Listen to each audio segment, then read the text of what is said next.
How to create a lead generation strategy. It's important to note that lead generation is a process that builds visibility, credibility, trust, and interest from a specific group of prospects, otherwise known as potential leads. Now, for many businesses, leads are the lifeline that keep them moving and in the right direction. It's quite literally the means by which many of them generate revenue. And without leads, their businesses would fail to exist. Now, in this pursuit, marketers have long realized that there are specific lead generation processes that must occur in order to get a prospect's interest, and then turn them into paying customers. In other words, we have got to make sure that we get a prospect's interest, and we have to turn that interest into dollars. Now, the lead generation steps depend on the complexity of the sales leads being considered. All of them are different. Some of them can be very easy, pretty simple, 2-3 steps, and some can be very long, drawn-out processes. So in the next few steps, we're going to be discussing the steps on how to create a lead generation strategy. First thing we need to do is determine the goal. Now, a lead generation goal is the precise definition of the total number of potential customers to be generated by our strategy. So that's just another way of saying we need to make sure what we are going after, and we need to make sure that this is the expected results achieved by our marketing. You also want to keep in mind time as well as any resources, strategies, tools, everything that impacts your goal. Next, we're going to be determining the goal. Every lead generation strategy, it has a goal, which is a precise definition of what we are aiming to accomplish. Now, when you're choosing this, you have to take into account resources, strategies, tools, your budget, but it's also very important that a business set realistic goals, because it's very easy to overestimate or be overly ambitious of what we can achieve.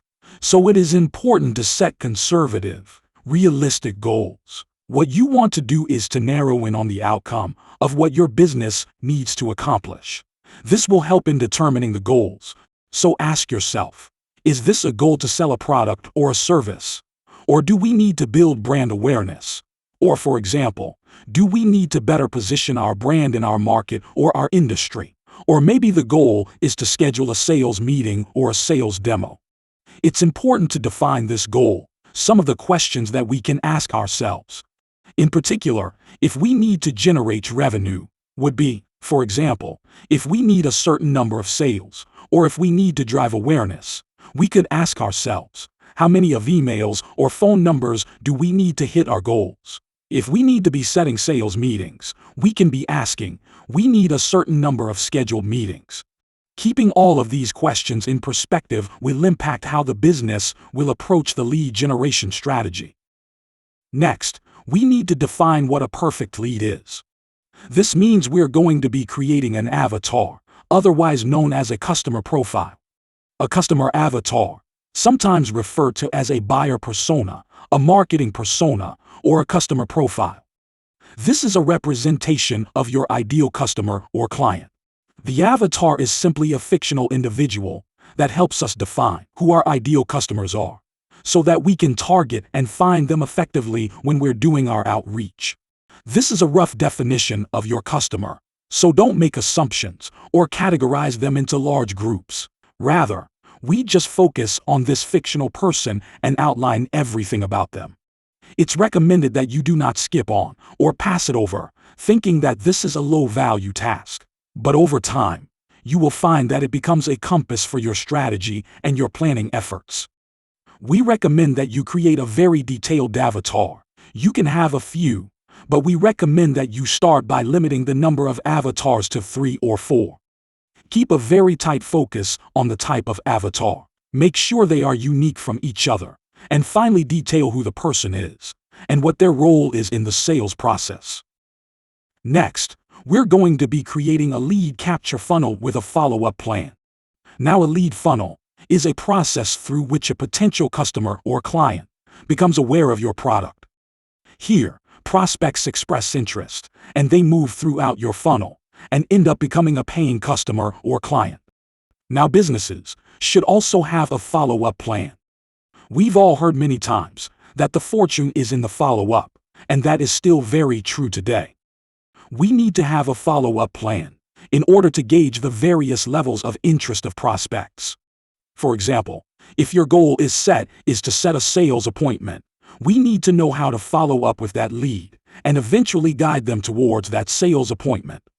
Another feature that must be addressed is that your site can't look like it was made 15 years ago, because good-looking websites are now the norm. It's very important to have an aesthetic standard on your lead capture pages. That doesn't mean you have to invest thousands of dollars into a website. Just make sure you have a fully functional site. So we're going to be sending prospects to capture pages. This means we're going to be filling our funnel with prospects. We're going to be building awareness of what our company does. And we are going to be marketing to a broad audience that is unfamiliar with our brand. Now this is top of the funnel marketing. This refers to approaching potential customers at the first stage of the buyer journey. It's part of the process where marketers will build brand awareness, and in this case about our products or services. Then we will be able to generate leads and hopefully convert them into paying customers. We commonly use lead capture pages, such as webinar events, registrations, even report downloads, and we've also used appointment settings with great success. Now that we've lost third-party tracking with cookies, we highly recommend that you use something like Google Search or YouTube to send high-quality traffic and focus on high-intent areas. Here's an example. Let's say you're buying a prospect list from one of the data brokers out there, maybe Data Axle. And then you're doing outreach by phone calls, or sending them cold emails, or by our preferred way, send traffic through Google Ads, by targeting high-intent keywords through Google Search and through YouTube Ads. Google Search and YouTube Ads have very high intent and are easier to scale because both properties are owned by Google, thus allowing effective cookie-less remarketing, which brings our overall cost per lead down. In conclusion, building a lead generation strategy is one of the most effective and highly profitable things a business can invest into.